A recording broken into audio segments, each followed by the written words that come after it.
It may be nearly Christmas Eve, but it's not too late to shop TPO's Christmas gift guide.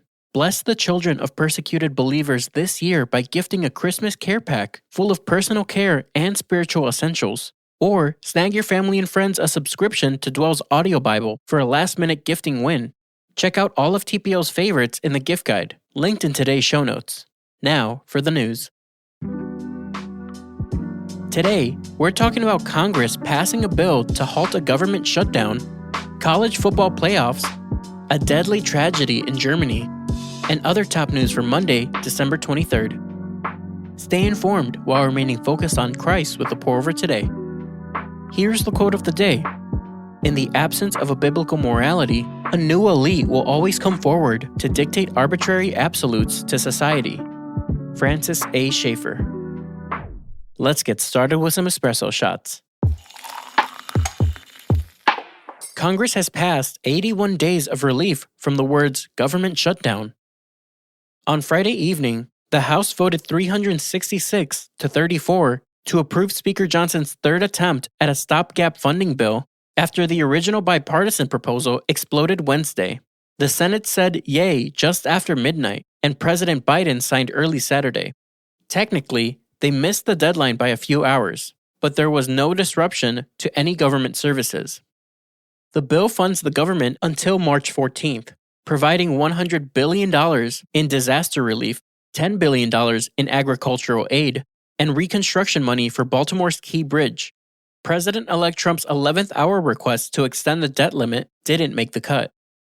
Speaker Johnson, whose grip on the gavel may not last through January, called the compromise a good outcome. Democrats are bracing for chaos in 2025's GOP-led Congress.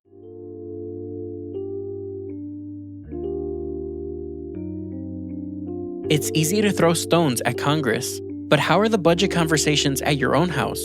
In all your discussions, demonstrate faith and contentment in Christ through patience and compromises that outdo one another in showing honor and love. Romans 12:10 says, "Love one another deeply as brothers and sisters. Take the lead in honoring one another."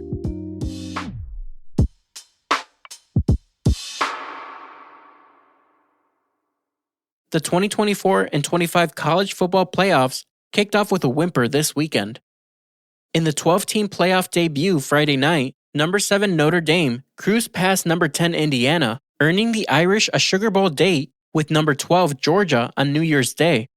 Then, Saturday, number 6 Penn State dominated number 11 SMU 38-10, securing the Nittany Lions a New Year's Eve Fiesta Bowl matchup with number 3 Boise State.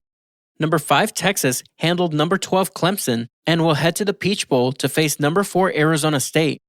Finally, keeping fans off the edge of their seats, number 8 Ohio State stomped number 9 42-17, sending the Buckeyes to face Oregon in the Rose Bowl. The blowout-filled weekend reignited controversy over whether the playoff selection committee put the right teams in the ring or whether the 12-team format itself is too big.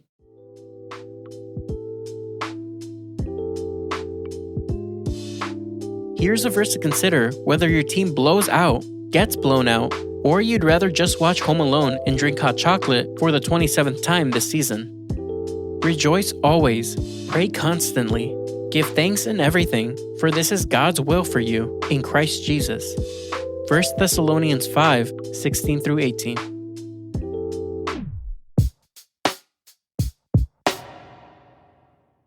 Germany is mourning a Friday evening attack. A man drove his car through a crowded Christmas market in the city of Magdeburg, killing 5 people, including a 9-year-old, and injuring 200. The suspect, a 50-year-old doctor from Saudi Arabia, was arrested at the scene and charged with murder and attempted murder. He lived in Germany for 2 decades and was active on X, formerly Twitter, where he frequently criticized German authorities and Islam. The attack's motives are still under investigation. Germany's government is facing criticism for their lack of intervention after Saudi officials claim they warned Germany authorities 4 times in 2 years to keep an eye on the suspect. The tragedy comes 8 years after a similar attack that killed 12 at a Christmas market in Berlin.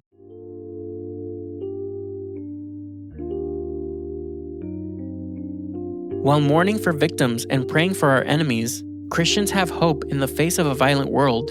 The servant of God, who himself did no violence, has been afflicted by his Father on our behalf so that we can live in the Lord's peaceful presence forever. Isaiah 53:4-5 says, "Yet he himself bore our sicknesses, and he carried our pains. But we in turn regarded him stricken, struck down by God, and afflicted. But he was pierced because of our rebellion, crushed because of our iniquities. Punishment for our peace was on him, and we are healed by his wounds."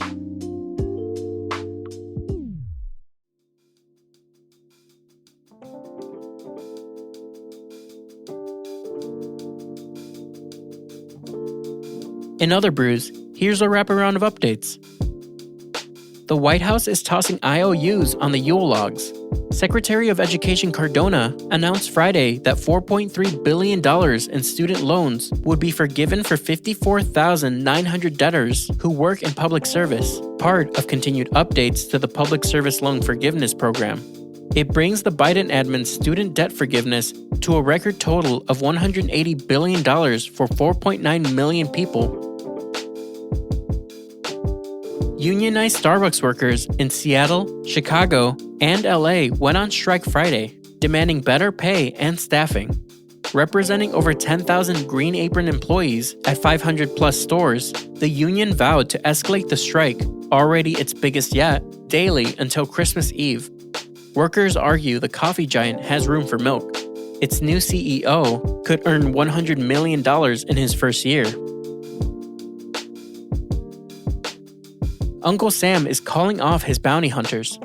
The U.S. is removing a $10 million reward for the leader of the Syrian rebel group HTS, Ahmed al-Sharaa, after al-Sharaa met with American diplomats and promised that terrorists wouldn't gain ground in Syria.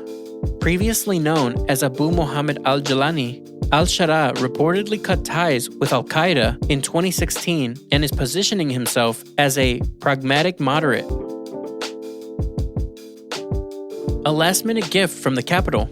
The Senate passed the Social Security Fairness Act Saturday, a bipartisan bill to boost Social Security benefits for more than 3 million retired public sector workers.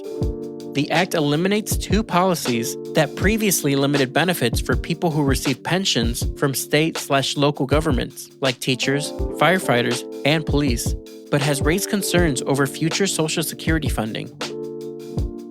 And that's all we have for today. Thanks so much for listening. If you're listening on the Apple Podcasts app, give us a 5-star rating and drop a review. If you're listening on Spotify, give us a follow and hit the notification bell to never miss a new episode. We appreciate your support and hope you have a Merry Christmas. We'll be back with the news on Friday.